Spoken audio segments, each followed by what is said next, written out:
लड़ाकू विमानों की संख्या के मामले में चीन अपने वायुसेना में जितने शामिल करने जा रहा है उतने लड़ाकू विमान भारत के पास नहीं है, और तो क्या भारत के पास एक भी नहीं है। जी हां, और यह चिंता का विषय है। आप इस बात का अंदाजा इसी से लगा सकते हैं कि आज 2024 में अमेरिका के पास लगभग 630 F-35 stealth fighter jet, 180 F-22 Raptor fighter jet हैं। इसके अलावा उनके पास 20 से अधिक B-2 सीरीज स्टेल्थ बॉम्ब भी हैं। यानी देखा जाए तो अमेरिका के पास लगभग 800 स्टेल्थ फाइटर टेक्नोलॉजी वाले विमान हैं। इसके बावजूद लोगों को चिंता है कि चीन स्टेल्थ के मामले में हमें पीछे छोड़ सकता है, जबकि यह बात सभी जानते हैं। चीन के पास 1000 स्टेल्थ फाइटर जेट हैं। इनमें से 300 से 400 तक पूरी तरह से स्टेल्थ नहीं होंगे। इसके बावजूद अमेरिका चिंतित है और अपनी वायुसेना में कम से कम 300 और स्टेल्थ फाइटर जेट शामिल करने की योजना बना रहा है, और यही असली सैन्य तैयारियां कहलाती हैं। भारत इस तुलना में क्या कर रहा है? स्टेल्थ फाइटर जेट्स को भूल जाइए। आज हम फ्रांस के साथ 26 राफेल फाइटर जेट देने के लिए बातचीत कर रहे हैं और फ्रांस हमसे दोगुना दाम मांग रहा है।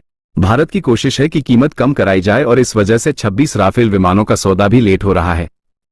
इससे आप अंदाजा लगा सकते हैं कि हमारी तैयारी में कितनी कमी है। लेकिन इस बीच अभी कुछ देर पहले ही एक बहुत चौंकाने वाली खबर सामने आई है।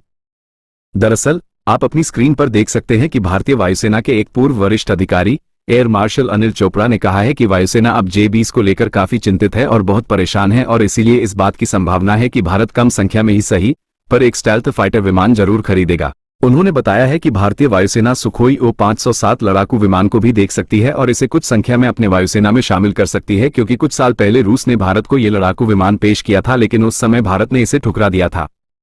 इसे खारिज करने का कारण यह था कि इस लड़ाकू विमान में कम से कम 43 खामियां पाई गई थी।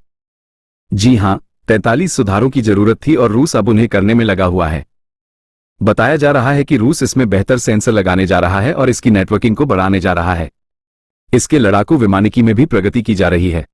इसके अलावा इसके डिजाइन में भी कई सुधार किए जाएंगे। हालांकि रूस अभी भी इसमें लगा हुआ है। ये कब पूरा होगा इसकी कोई जानकारी नहीं है, लेकिन रूस ने कहा है कि बहुत जल्द हम इसके नए मॉडल को अपनी सेना में शामिल करेंगे और रूसी सेना में कम से कम 250 से अधिक A-57 शामिल किए जाने हैं। लेकिन मैंने आपको अभी तक जो कुछ भी बताया है ये सब कागजों पर है और वास्तविकता में नहीं किया गया है। इसका कारण धन है। रूस को बहुत अधिक धन की आवश्यकता है, क्योंकि इसे इस लड़ाकू विमान में सुधार और उन्नयन करना है। ऐसा करने के लिए अरबों डॉलर की आवश्यकता होगी। लेकिन अभी यूक्रेन युद्ध के कारण रूस के पास जो भी फंडिंग है वो सब युद्ध में जा रहा है। यह A-57 को बेहतर बनाने में सक्षम नहीं है। इसके अलावा इसमें कई अन्य मिसाइलों को भी शामिल करना होगा जो अभी तक नहीं किया गया है। A-57 के बारे में भारत की सबसे बड़ी चिंता यह नहीं है कि रूस इस लड़ाकू विमान को पूरी तरह से अदृश्य नहीं बना सका या कुछ मिसाइलों को इसमें फिट नहीं किया जा सका या इसमें कुछ समस्याएं हैं। सबसे बड़ी समस्या खुद रूस के साथ है। वास्तव में भारत के लिए खतरा यह है कि हम J-20 को रोकने के लिए A-57 खरीदेंगे, लेकिन इस बात की कोई गारंटी नहीं है कि कल रूस इसे चीन को नहीं बेचेगा। अगर आप इतिहास देखें तो हमने बार बार ऐसा देखा है। रूस ने जो हथियार भारत को बेचे हैं उन्हें उसने किसी न किसी रूप में चीन को भी बेच दिया है। इस वजह से हम चीन के खिलाफ रूसी हथियारों का फायदा नहीं उठा पा रहे हैं।